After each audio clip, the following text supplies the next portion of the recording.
जिस बंदे ने इस महीने में वमन खफ़फ़ अम ममलूकिही फ़ी गफ़र अल्लाहु लहू व आतक़हू मिनन नार। हुज़ूर ने फरमाया जिस बंदे ने इस महीने में रमज़ानुल मुबारक में अपने मातहत पर, अपने मुलाजिम पर, अपने नौकर पर आसानी की और उसके लिए आसाइश पैदा कर दी, उससे थोड़ा काम लिया, उससे सख्ती को हटा दिया, उसके काम करने के टाइमिंग के अंदर आसानी पैदा कर दी। आका करीम सल्लल्लाहु अलैहि वसल्लम फरमाते हैं इसके बदले में अल्लाह करीम उसको उसके गुनाहों को भी माफ़ फरमा देगा और उसको जहन्नम की आग से भी आज़ाद फरमा देगा।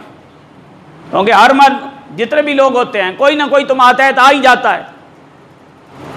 आप स्कूल ले लें, आप मदारिस ले लें, आप गवर्नमेंट के महकमे ले लें। खैर गवर्नमेंट वाले ने तो इस दफ़ा बड़ी आसानी पैदा कर दी है कि 10 बजे से लेकर 3 बजे तक इनको जकड़ के रखो। जो वो सही गर्मी का टाइम है ना, उस गर्मी के टाइम में इनको बुलाया गया है। पहले यह होता था भाई चलो जी सुबह की नमाज जल्दी हो जाती है और टाइम ठंडे टाइम में लोग मुलाजिम को बुलाया जाता और 12 बजे छुट्टी कर दी जाती ताकि मुलाजिम घर पहुँच के गर्मी का टाइम अपने बच्चों में गुजारता और सुकून के साथ रोज़ा मुकम्मल करता। मगर अब गवर्नमेंट ने जो आसानी पैदा की है कि उसने जो दफ्तरी टाइम है इनको बढ़ा के 10 से 3 बजे कर दिया है, सही गर्मी का जो टाइम है। अब बताएं भाई 10 बजे कौन गर्मी के टाइम में लोग नादरा के दफ्तर जाएंगे, स्कूल में जाएंगे, बैंकों में जाएंगे, कौन जाएगा इस गर्मी के आलम में।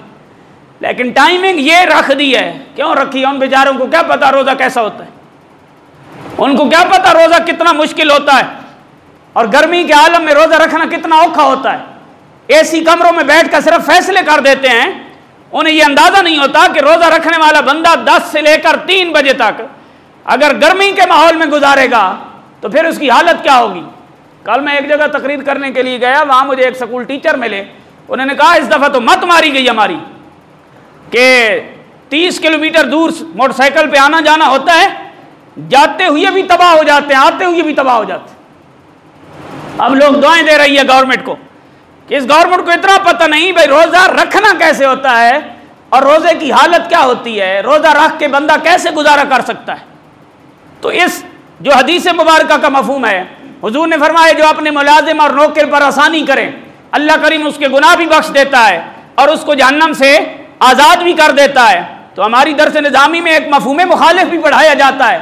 तो इसका मतलब फिर क्या होगा कि जो बंदा आसानी करे उसके लिए तो ये है, तो जो अपने मुलाजिम के लिए मुश्किल पैदा कर दे उसके लिए फिर क्या होगा।